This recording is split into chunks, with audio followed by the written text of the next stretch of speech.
Europe 1 Soir. 19h, 21h, Pierre de Villeneuve. Jusqu'à 20h avec les camarades Michel Fayad et Jules Torres du JDD. Bonsoir à vous deux. Bonsoir Pierre. Et nous accueillons Renaud Girard. Bonsoir. Bonsoir. Chroniqueur international au Figaro, géopoliticien, je le disais tout à l'heure, beaucoup de choses sur la table, grande page internationale, Maduro, Trump, Zelensky, Poutine et les autres. C'est pas un film de Claude Sautet, c'est la coalition des volontaires. Avec ce dernier, alors même si Arthur Delaborde tout à l'heure, je parle de 19h, on attendait encore quelques précisions de l'Elysée, de savoir ce qu'il allait être déclaré, on attend notamment la déclaration de Volodymyr Zelensky. On sait que les États-Unis apporteront un soutien à la force multinationale européenne en cas d'attaque russe. C'est un projet de déclaration. Tout ça est assez, j'allais dire, tremblant, brinque-ballant. Renaud Girard, on avance sans avancer ? On avance un tout petit peu si les Américains, effectivement, vont vers une garantie de sécurité aux Ukrainiens en cas, évidemment, de cessez-le-feu, en cas d'accord. Parce que vous avez vu que ça bouge un peu, puisque vous avez vu que Rubio s'est un tout petit peu moqué de Lavrov. C'était hier, je crois. Alors Rubio, on précise, c'est le ministre des Affaires étrangères américain, oui, c'est le ministre des Affaires étrangères américain. Et Lavrov, c'est le russe. Voilà, il lui a dit joyeux Noël, il lui a dit c'est bizarre. Et puis il a dit c'est bizarre, visiblement les défenses russes, c'est-à-dire que la Russie était avec Maduro, avait mis des S-300 et des A, elles semblent ne pas avoir fonctionné, il a dit. Ouais. Donc il était un peu critique. Donc subliminalement, on comprenait que Rubio disait nous, l'opération qu'on a été capable de faire, vous n'êtes pas capable de la faire, parce que vous auriez. En substance, ça voulait dire ça. En substance, ça voulait dire ça. Et puis c'est aussi un message quand même de dire bon, écoutez, ne jouez pas avec le grand shérif Trump parce qu'il peut agir. Si vous voulez. Et donc, alors là, est-ce que il veut la paix, évidemment, en Ukraine? Il aimerait faire cette paix, évidemment, avant les élections de mi-mandat en novembre prochain, parce qu'il a besoin d'avoir la reconduction de d'une chambre des représentants républicaine. Mais effectivement, l'Ukraine ne peut pas accepter s'il n'y a pas de vraie garantie de sécurité, c'est-à-dire ne peut pas accepter de démilitariser, par exemple, le Donbass, s'il n'y a pas de véritable garantie de sécurité. D'ailleurs, Zelensky a dit une fois que de véritables garanties de sécurité pour l'Ukraine voulaient dire des garanties de sécurité américaine. En tout cas, tout cela arrive dans une période qui est très importante. Hier, ici, Nicolas Bavrez nous en parlait également. On est dans une sorte de nouvel ordre mondial. Il y a beaucoup de cartes qui basculent. Et j'allais dire, cette réunion qui pourtant a été prévue, je crois, je parle sous votre contrôle, Renaud Girard, à l'Elysée, intervient, comme vous l'avez dit, avec le shérif Trump qui a décidé, qui montre aux Américains qu'il est capable, de satisfaire son électorat, de faire des affaires, parce personne n'est dupe, il y a des minerais et du pétrole au Venezuela et au Groenland, donc il y a quand même une histoire d'argent derrière, qu'il envoie ses hommes d'affaires, Witkoff et Kushner, pour gérer les affaires internationales. Vous parliez de Rubio, mais Rubio est un peu sur le côté. Sur l'Ukraine, oui, mais pas sur... Rubio n'est pas sur le côté sur le Venezuela, puisque c'est plutôt J.D. Vance qu'on n'a pas du tout vu, et c'est lui qui a fait une démarche très importante, Rubio, c'est-à-dire de parler, d'avoir une conversation téléphonique avec Delcy Rodriguez, c'est-à-dire la vice-présidente. Et en fait, ce qui est intéressant dans la nouvelle opération, et c'est effectivement un monde nouveau, c'est qu'elle n'est pas néoconservatrice au sens de W. Bush. C'est-à-dire qu'il ne s'agit pas de mettre la démocratie ou les droits de l'homme au Venezuela. C'est vraiment défendre les intérêts américains. Ça veut dire quoi? Ça veut dire le pétrole, ça veut dire le retour des immigrés vénézuéliens aux États-Unis, au Venezuela. Il y a 8 millions de Vénézuéliens qui sont partis. 8 millions de retours. Voilà. Non, il y a 8 millions qui sont partis. Ils ne sont pas tous aux États-Unis. Parce qu'évidemment, Maduro, c'est un échec complet économique et une dictature politique. Et puis, l'idée aussi le trafic de drogue est tout à fait sincère de la lutte contre le trafic de drogue, est tout à fait sincère de la part de Donald Trump, parce que... Oui, mais c'est pas la première des priorités. Non, c'est pas grave, mais vous savez que... Ça a été présenté comme la priorité, en réalité. Mais c'est pas parmi d'autres, mais ça compte, hein. Vous savez que le fils aîné de Steve Witkoff, qui est un très bon ami de Trump, je crois, est mort d'overdose, donc c'est quelque chose qui les touche. Et puis, évidemment, aussi, la défense de ce qu'ils appellent l'hémisphère occidental, de l'Alaska à la Terre de Feu, c'est-à-dire, il dit aux Russes et aux Chinois, les Amériques, c'est à nous, patouche, dégagez. Voilà. Et là, on vit un grand moment, c'est ce que je voulais dire. On vit un grand moment de renouveau de l'ordre mondial. C'est le retour à la géopolitique, une géopolitique du 19e siècle, telle que l'a pratiqué McKinley et Theodore Roosevelt, les deux seuls présidents américains qu'a cité Trump lors de son discours inaugural. Jules Torres, c'est vrai que, pour reprendre votre mot, et c'est d'ailleurs la une qu'on a voulu faire ce week-end dans le journal du dimanche, le nouvel ordre mondial. Moi, je voulais vous demander, parce qu'il n'y a pas beaucoup de meilleurs spécialistes que vous de la politique extérieure, notamment de la France et des relations internationales depuis maintenant 40 ans, et on a quand même tous l'impression d'assister à quelque chose qui n'existait pas. C'est-à-dire, on va aller capturer un dirigeant étranger, on va peut-être avoir un membre de l'OTAN, le traité de l'Atlantique Nord signé en 1949, qui va agresser possiblement un autre membre, alors que c'est dans le préambule de ce texte-là qui interdit tout cela. Enfin, quel mot vous mettez sur ce qu'on est tous en train de vivre? Parce que c'est vrai qu'on a l'impression que tous les repères sont en train de disparaître. C'est le retour. Vous savez, les Américains, ils sont passionnés d'histoire, mais ils sont passionnés par quoi? Quand vous allez dans les universités américaines, par l'histoire romaine. Et il se comporte comme la République romaine, si vous voulez, avec ses alliés. Vous vous souvenez comment César, mais avant lui Pompée, mais avant lui Sylla, mais avant Néron. lui, etc. Voilà, alors, Néron, c'est déjà l'Empire. Mais même la République. Oui, je parle de la République romaine. Je parle de la République romaine, comment elle traitait les gens. C'est exactement la façon dont Trump traite ses voisins et même ses alliés. C'est-à-dire que c'est le droit qui suit la raison d'État et c'est jamais la raison d'État qui suit le droit. Et ça, c'est l'histoire, finalement. Voilà, c'est l'histoire. Ben, c'est toute l'histoire des hommes. En fait, il y a eu... Parce qu'en fait, dans les opérations récentes, comme par exemple en Irak ou en Libye, on maquillait ça par des considérations droits de l'homme, etc. Enfin, les intérêts des pays ont toujours joué. C'est complètement... le droit précède toujours la force. Évident. Je vous donne un exemple. Si Kadhafi avait acheté des avions français, vous croyez que Sarkozy aurait été le bombardé? Bien sûr que non. Avec le porte-avions. Le monde fonctionne, hélas. On aimerait bien qu'il fonctionne avec le droit international, mais le monde ne fonctionne pas comme ça. Le monde fonctionne par des rapports de force. Et là, des rapports de force qui impliquent le business. Et c'est ce qu'est en train de faire le business. Trump. Et Trump, au moins, n'a pas d'hypocrisie. Oui, au moins, il le dit. Il dit, ah non, je vais faire, c'est pour le pétrole.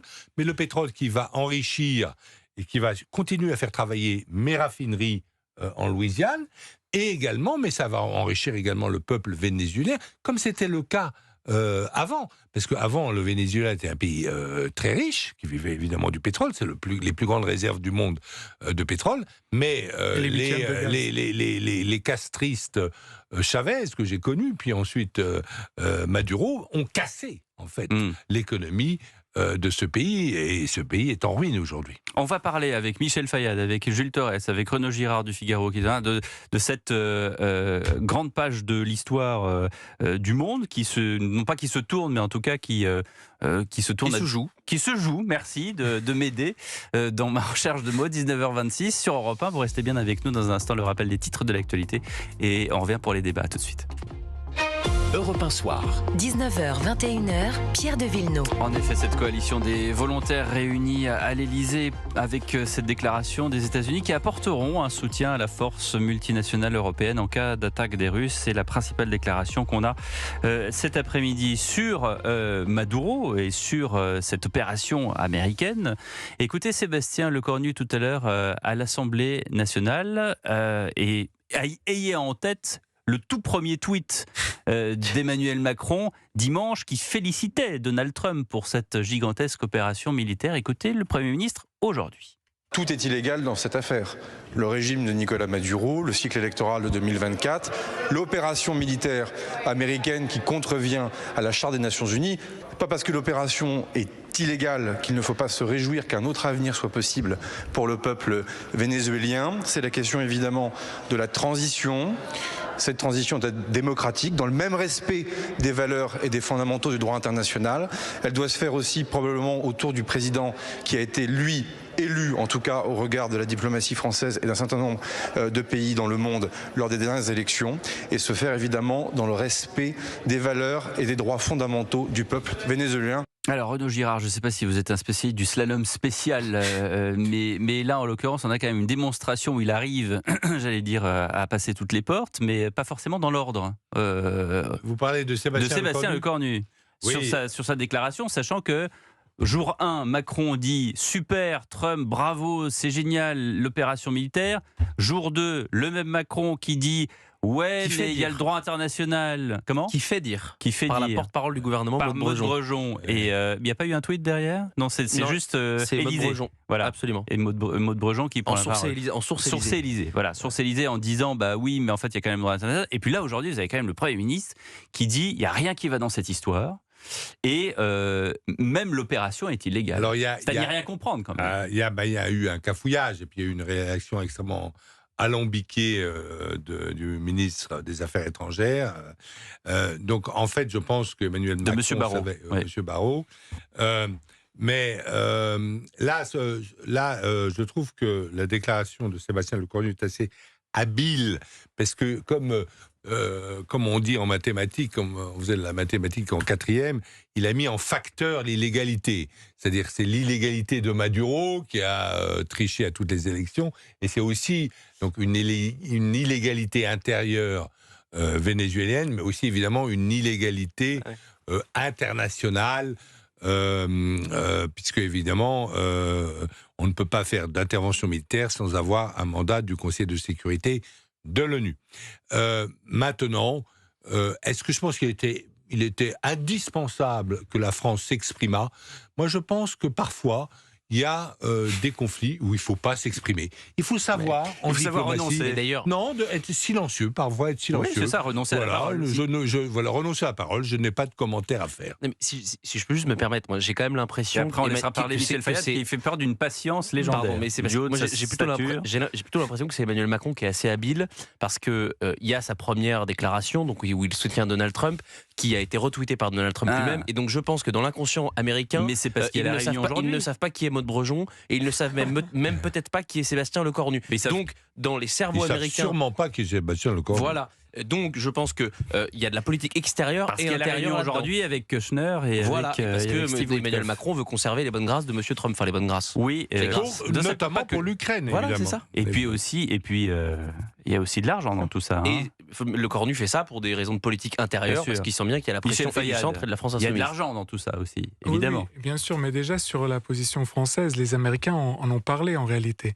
Ils ont dit que la France n'a pas de leçon à donner parce qu'elle a arrêté Laurent Gbagbo en pyjama et l'a emmené ensuite à la Cour pénale internationale alors qu'il était un président validé par le Conseil constitutionnel. Donc ça, c'est une première réponse que les Américains ont donnée. Et la deuxième réponse que les Américains ont donnée sur le droit international, c'est que leur opération s'est faite sous l'article 51 des Nations Unies, qui leur permet d'arrêter quelqu'un dans le but de protection face au terrorisme, face à une menace vitale pour le pays. Et comme vous le savez, pour Donald Trump, Maduro représente une menace en raison du narcotrafic, je pense pour le monde entier. Pour le monde entier, avec le narcotrafic, mais aussi pour le terrorisme, parce qu'il est accusé par les rapports américains, israéliens et même français de construire des missiles balistiques avec l'Iran sur son territoire. Donc ça fait quand même beaucoup de choses. Et donc l'article 51, c'est l'article évoqué en tout cas par les Américains. Après, bien sûr, il y a débat, bien sûr, il y a toutes les positions, mais c'est assez intéressant d'écouter, vous voyez, la position américaine, parce qu'elle a du répondant. Oui, bien sûr, et on s'est toujours habillé. C'est très rare de dire qu'on fait une guerre illégale et de l'avouer. On s'est toujours habillé. Vous vous souvenez comment W. Bush avait habillé c'était pour sauver la démocratie, etc., etc. L'invasion de l'Irak, comment la France elle-même a réussi à habiller son intervention en Libye, et le fait que nous ayons en fait tué Kadhafi, puisque les avions français qui ont bombardé son convoi, et puis que ensuite on a fait en fait un changement de régime, si vous voulez, alors que c'était interdit par la résolution. Donc on habille toujours, les puissants habillent toujours les résolutions, et en fait là, le droit international, les relations internationales, le droit international c'est comme le droit dans les animaux malades de la peste de La Fontaine, si vous voulez, selon que vous serez puissant, misérable, etc. Mais on se retrouve quand même aujourd'hui à un carrefour intéressant, et quand je vois cette déclaration, les États-Unis apporteront un soutien en cas d'attaque russe, ça veut quand même dire qu'on se prépare à quelque chose. Pour l'instant, il n'y a pas eu de ce genre de déclaration. Non. Oui, c'est un progrès quand même, c'est un progrès. Non, mais ça veut dire qu'il y a potentiellement, c'est-à-dire hier avec Nicolas Bavrez, on discutait ce papier dans le Figaro où il parlait effectivement il disait que 2026 était l'an 1 du nouvel ordre mondial. Voilà. Et il disait que, en substance dans son papier, que avec cette grande opération du shérif Donald Trump, il ouvre la porte d'une part à Xi Jinping avec la Chine et Taïwan, et puis de l'autre côté à Poutine. C'est-à-dire que c'est comme dans un jeu de poker, on perd des cartes parfois pour en gagner des meilleures. Et là, il ouvre également la porte à Poutine pour dire, voilà, je légitime mon action en Ukraine. Est-ce que ça veut dire que du coup, le pare-feu qu'il annonce aujourd'hui en disant, si jamais vous êtes attaqué, on sera là, est-ce qu'on avance quand même dans dans un possible mouvement russe face à l'Ukraine? Alors, moi, je pense qu'en fait, la Russie ou la Chine n'ont pas besoin de la caution morale des États-Unis pour prendre des actions violentes. Quand ils ont attaqué le Tibet, les Chinois, sous Mao Tse-tung, ils n'ont pas demandé à personne, ils n'ont pas besoin. Ils se moquent, eux aussi, évidemment, du droit international. Ils font la politique de leurs intérêts. C'est d'ailleurs très clair pour voir ce que fait les Chinois dans la mer de Chine méridionale, où ils ne reconnaissent d'ailleurs pas les jugements des tribunaux internationaux. Très bien. Sur les Philippines, par exemple, et sur la possession des Paracels, des Spartley, etc. Très bien. Et en fait, moi, je pense qu'au contraire, beaucoup de gens ont dit « Ah oui, mais donc demain, puisqu'il a fait ça, demain, les Chinois vont prendre Taïwan. Pas du tout. Moi, je pense le contraire. Je vais vous dire pourquoi. Parce que je pense qu'il a montré que c'était un shérif. Et il a montré qu'il était tout à fait capable. Il était un peu imprévisible, mais il était tout à fait capable, si les Chinois envisageaient de commencer à traverser le détroit de Formose, qui fait quand même 180 km, pour prendre Taïwan, eh bien d'envoyer la 7e flotte. Et les Chinois se disent « Ah, une bataille navale contre les Américains, on n'est pas sûr de gagner. » Pourquoi on n'est pas sûr de gagner? Parce que c'est vrai que les Chinois, vous me direz, ont beaucoup de bateaux de guerre. Ils font une marine française tous les 4 ans, voilà, ouais. etc. Mais ils ont beaucoup de bateaux, très bien. Mais vous savez, une marine de guerre, c'est pas que des bateaux, c'est aussi des marins. C'est aussi des marins. Et les marins américains, ils se battent depuis la fondation du pays, et depuis la fin du XVIIIe siècle, et ils se battent bien. Je ne connais pas d'ailleurs de bataille navale perdue par les Américains. Et donc, les Chinois, à mon avis, ils hésitent. Et c'est aussi un message assez fort que les Américains ont envoyé aux Russes, assez poliment, en souhaitant joyeux Noël à Lavrov, parce que c'est ce soir le Noël orthodoxe, évidemment. Mais quand même un message, vous voyez, on est quand même capable de faire des trucs que vous n'êtes pas capable de faire, et n'allez pas nous chatouiller trop profondément. D'accord avec ça, Michel? Non, je ne suis pas tout à fait d'accord, parce que les Chinois ont fait un communiqué juste après l'opération en disant qu'en fait, il ne faudrait pas violer les frontières d'un État souverain et indépendant. Et en fait, en disant ça, ils ont sous-entendu que justement Taïwan ne l'étant pas, eux, ils se réservaient le droit de le faire. Ça, c'est une première chose. Ensuite, sur les bateaux, la Chine a quand même fait quelque chose d'extraordinaire, et ça c'est historique. Elle a mis des bateaux en plein golfe Persique. Et lors de la guerre entre Israël et l'Iran, la Chine a directement menacé l'Iran de la fermeture du détroit d'Ormuz. Oui, mais elle ne s'est pas battue. Non, mais l'Iran a obéi. Mettre des bateaux au large d'une côte, c'est une chose. Mais l'Iran a obéi. L'Iran n'a pas bloqué le détroit d'Ormuz, ni les Houthis, ni les Iraniens. Parce que les Chinois, présents pour la première fois là-bas... Mais l'Iran n'avait pas de quoi riposter non plus. Non, mais les Iraniens, les gardiens de la révolution iranienne sont présents dans le golfe Persique et ont longtemps joué les marins, comme un peu les Américains, bien sûr, à un autre niveau.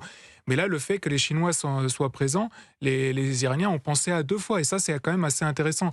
Moi, je ne pense pas qu'il faille minimiser la Chine. Est-ce qu'il n'y a qu'une question militaire dans ce cas bien précis? Il y a aussi une question d'argent, il y a une question de partenariat. Bien sûr, il y a toujours pétrole, gaz tout ça. Mais d'ailleurs, il faudrait juste préciser une chose sur le Venezuela. Parce qu'en fait, vous savez, les Chinois ont mis la main sur le Pérou, sur la Bolivie, sur le Chili, sur l'Argentine, qui disposent énormément de métaux qui sont nécessaires pour la transition énergétique, pour la transformation digitale. Le pays qui était un peu vierge, c'est-à-dire qui n'était pas où il n'y avait pas tellement d'investisseurs étrangers, parce que même les Russes et les Chinois qui sont présents n'y ont pas tellement investi, c'est le Venezuela. Or, le Venezuela possède 8000 tonnes d'or, possède du lithium, possède du cuivre. Vous savez que les réserves de cuivre mondiales sont en baisse, et ce qui signifie qu'en fait le prix du cuivre va augmenter. Donc le Venezuela, en plus d'être les premières réserves de pétrole, les 8e réserves de gaz, possède des métaux extrêmement importants.